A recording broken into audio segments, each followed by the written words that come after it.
Live from Red Flash Field in Loretto, Pennsylvania, it's Championship Saturday of the 2017 Northeast Conference Softball Tournament, and in game number 6, St. Francis has a chance to win a championship against the challenging Wagner Seahawks. Brown to the line, she delivers. This one lifted, high not deep, into shallow center field. 3 different players coming on. It's a sliding, tumbling catch made in left field by Loretto. We'll see what she comes with in a 2-ball, 2-strike count. That runner at third and nobody out in the second inning. Here's the pitch. Taken the other way. Bender's got a shot at it. Misses the ball, and it'll go most of the way to the fence. 1 run is in. The runners had to get a late jump. Over to third is Cabell. Runners at second and third, and nobody out on the RBI double by Cassidy Troxel. Bender had 2 choices. Either field the ball on 1 hop and concede the run and the hit, or try for the diving stab. And it was admirable that she did go for the stab, but she paid the price. Cabell had to wait up to see if the ball would be caught. That's the only thing that prevented her from scoring 2. And now 2 in scoring position for Adrian Smith, and St. Francis has a chance at a big inning right away. Smith is batting .194 on the season with 1 home run and 5 RBI. Still looking for her first hit of the tournament, 0 for 9 to this point. What a time this would be to break through.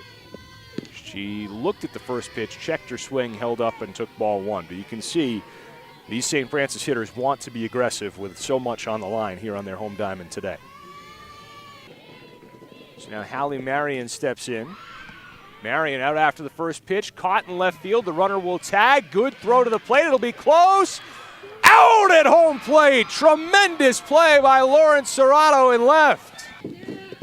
0-1 pitch, poked on the ground to third base. It's fair, it's loose, and everybody's going to be safe. Hot shot at Kayla Smith. She bodied it up and had no play. And it's a 2-0 lead on the RBI single by Madison Cabell. Has 2 so far today. Would love a third here. 2-2 pitch, hit high and hit deep to left center field. That one well out of here, and immediately St. Francis doubles its lead on the poke by Cheyenne McKee. Each McKee sister now with a bomb in this tournament, and that may be enough to put St. Francis over the top in 2017.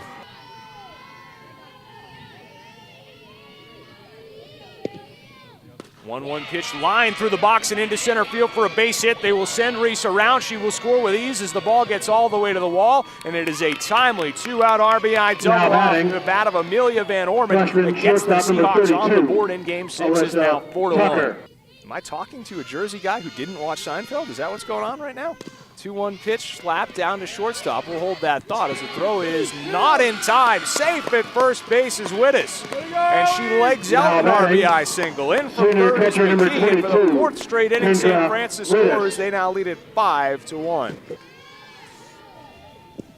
2-1 hit high and deep to right field. Going back is Norton, and she watches it go.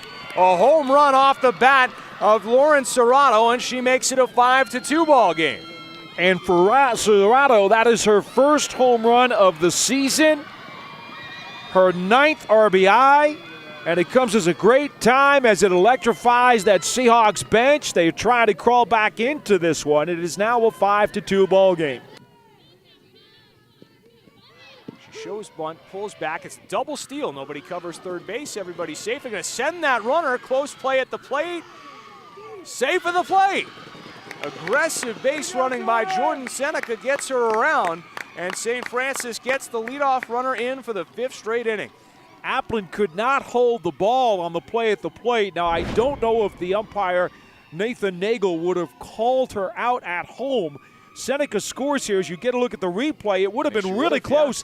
Yeah. I didn't think she touched the plate initially when her slide stopped. So had Applin been able to hold it, I think she might have been called out. Here's a bunt. They'll squeeze for that run. You need a tag. They won't get it. And the big swinging St. Francis Red Flash goes small and score 2 runs on 2 pitches. 2-1 pitch ripped into the outfield, and it is by the left fielder and all the way to the wall. Those will score the 2 magic runs as luck finally ran out on Loretto, who made 2 great plays in left earlier. Not this time as Wittes delivers the backbreaker, the 2-run double to left center field. It's a 10-2 lead. 3-1 pitch, ripped out to left field again. That's going to get down up the power alley into the gap. Here comes another run. Wittes hits third and scores. Sliding into second with the RBI double is Cheyenne McKee, and it's an 11-2 St. Francis lead. Both of these runs need to score that are on base right now for Wagner if the game is to continue. The magic number is 8 runs on the margin, so 11-2 or 11-3 would constitute a final score. Throw down to second, that'll do it. Picked off the second base is Levinsky, the pinch runner, and just like that, it's finished. For the first time in Northeast Conference history, the St. Francis University Red Flash are Northeast Conference champions. All right, we're back here in Loretto as once again St. Francis is champion. 11-2 the final score today, and we have our Bayer player of the game over with Paul Dottino. Madison Cabell went 4 for 4 today, and so both she and the victorious head coach are standing by with our own Paul Dottino. Let's head over there. Paul, take it away. All right, John, thanks very much with Madison Cabell and, of course, Coach Jennifer Patrick Swift. We will start with your player, if you don't mind, for just a second. I know she wants to get back to her teammates. 4 for 4 today. You just told me before during the break you didn't even know that you were 4 for 4. I appreciate the modesty, but you got to really be impressed with how you came through in the clutch today. Championship round, and you really had that ball. Oh, boy! And ice cube shower for your coach, and you were able to avoid that. That's not bad. Yes, sir. They're just celebrating like crazy. Yeah, I didn't know I was going 4 for 4. I mean, it's a big team win for us. I'm more worried about the other girls hitting. If it wasn't for them getting on base, we wouldn't be able to hit them through. So, kudos to all the other girls who got on base. It was a great team win. Now, everybody knows the Seahawks are a tough, scrappy team, and even though you had already beaten them once before in this tournament, you knew they were going to be a tough out. Right. It's hard to beat a team 4 times. It really is. They are a good ball club, and I'm hands to them. They have really grown since I've been here for 3 years, and their coaches have done a wonderful job. But without our coaching staff and our pitching staff and our offense and defense, this wouldn't have happened. What is it about your coach that has allowed this team to now, with 48 wins, set a new Northeast Conference softball record? The biggest thing I would say is holding everybody accountable. That's the biggest thing. Each one of us, we don't take plays off. If we do, we get called out for it, and we are really held accountable for that, and that just goes with our pride.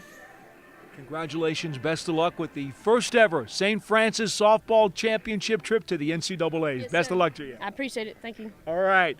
Well, Coach, how'd that ice feel? That was really cold, and they know I hate to be cold, but hey, I'll take it. I'll take it all day.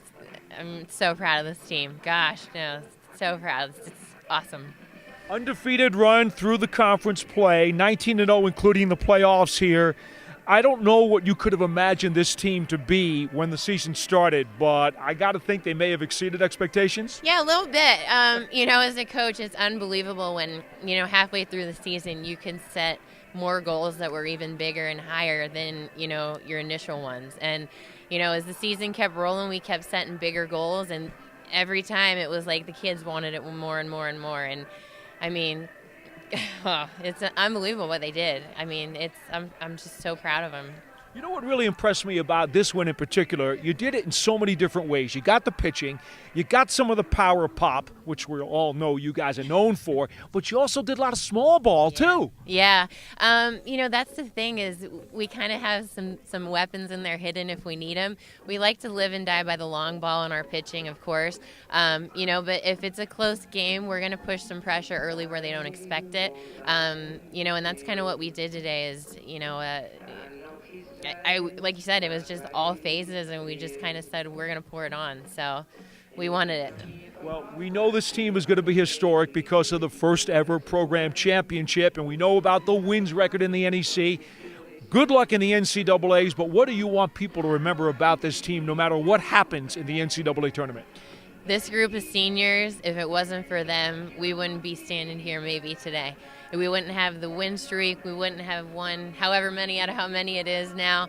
Our seniors, they made this team their baby, and I am going to miss those girls. I can't even talk about it now, but it's our seniors, and man, I'm so happy for the year they had for them to go out like this, and we're gonna go give it a hell regional. So 36 out of 37. This team is on a roll. Back to you, John.